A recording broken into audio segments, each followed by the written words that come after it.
Greater Hyderabad municipal corporation ఎన్నికల ముఖచిత్రం పూర్తిగా మారిపోయింది. నిన్న మొన్నటి వరకు త్రిముఖ పోరుగా ఉన్న నగర రాజకీయం ఇప్పుడు కాంగ్రెస్ వర్సెస్ బీజేపీగా రూపాంతరం చెందుతుంది. హైదరాబాద్, సైబరాబాద్, మల్కాజ్గిరి అంటూ మూడు ముక్కలైన గ్రేటర్ పరిధిలో మున్సిపల్ సమరానికి ముందే పార్టీల బలాబలాలు తారుమారయ్యాయి. ముఖ్యంగా మొన్నటి లోక్సభ ఎన్నికల ట్రెండ్స్ రాబోయే కార్పొరేషన్ ఎన్నికలపై స్పష్టమైన ప్రభావం చూపుతున్నాయి. నగర పరిధిలోని లోక్సభ స్థానాలలో బీజేపీ జెండా ఎగురవేసి తాము ఎంత బలంగా ఉన్నామో నిరూపించుకుంది.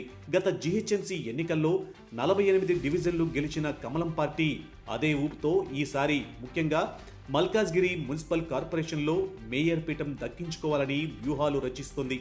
మరోవైపు అసెంబ్లీ ఎన్నికల తర్వాత నగర పరిధిలో జరిగిన 2 బై ఎలక్షన్లలో కాంగ్రెస్ ఘన విజయం సాధించడంతో హస్తం కేడర్లో జోష్ పెరిగింది. అధికార బలం తోడవడంతో నగరంలో కాంగ్రెస్ శరవేగంగా పుంజుకుంటుంది.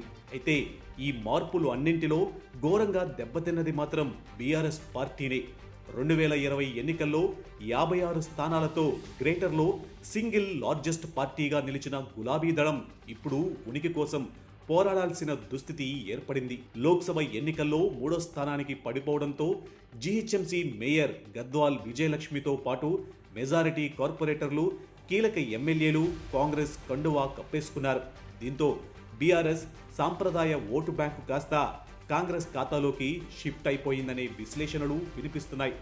కొత్తగా ఏర్పడిన 3 కార్పొరేషన్ల భౌగోళిక కూర్పును పరిశీలిస్తే 3 శక్తులు స్పష్టంగా కనిపిస్తున్నాయి. 150 వార్డులున్న కోర్ హైదరాబాద్ జీహెచ్ఎంసీ పరిధిలో ఎంఐఎంకు తిరుగులేదు. అయితే బీఆర్ఎస్ నుంచి వలసలు పెరగడంతో ఇక్కడ కాంగ్రెస్ కూడా గట్టి పోటీ ఇవ్వనుంది. ఇక ఐటీ కారిడార్ ఎక్కువగా ఉన్న 76 వార్డుల సైబరాబాద్ సిఎంసి మున్సిపల్ కార్పొరేషన్లో అధికార కాంగ్రెస్ పార్టీకి అడ్వాంటేజ్ స్పష్టంగా కనిపిస్తుంది. అటు అర్బన్ ఓటర్లు ఎక్కువగా ఉన్న 74 వార్డుల మల్కాజ్గిరి ఎంఎంసి కార్పొరేషన్లో క్లీన్ స్వీప్ చేయాలని బీజేపీ పక్కా ప్లాన్తో ఉంది.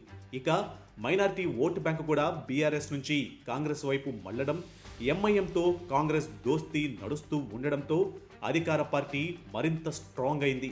దీనికి తోడు నగరంలో ప్రస్తుతం రాజకీయం అంతా రేవంత్ రెడ్డి వర్సెస్ కిషన్ రెడ్డిగా మారిపోయింది.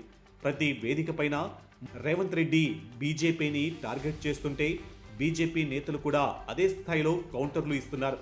ఈ ఇరు పార్టీల హై వోల్టేజ్ పొలిటికల్ డ్రామా మధ్య బీఆర్ఎస్ పార్టీకి కనీసం వార్తల్లో కూడా స్పేస్ లేకుండా పోయింది.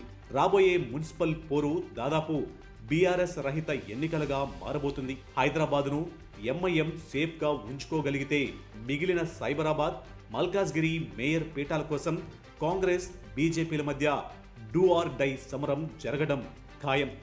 గ్రేటర్ హైదరాబాద్ మున్సిపల్ పోరులో గులాబీ కోట బద్దలయ్యే అవకాశాలే ఎక్కువగా కనిపిస్తూ ఉండగా హస్తం, కమలం పార్టీలు నగర రాజ్యాధికారం కోసం ప్రతివ్యూహాలతో సిద్ధమవుతున్నాయి.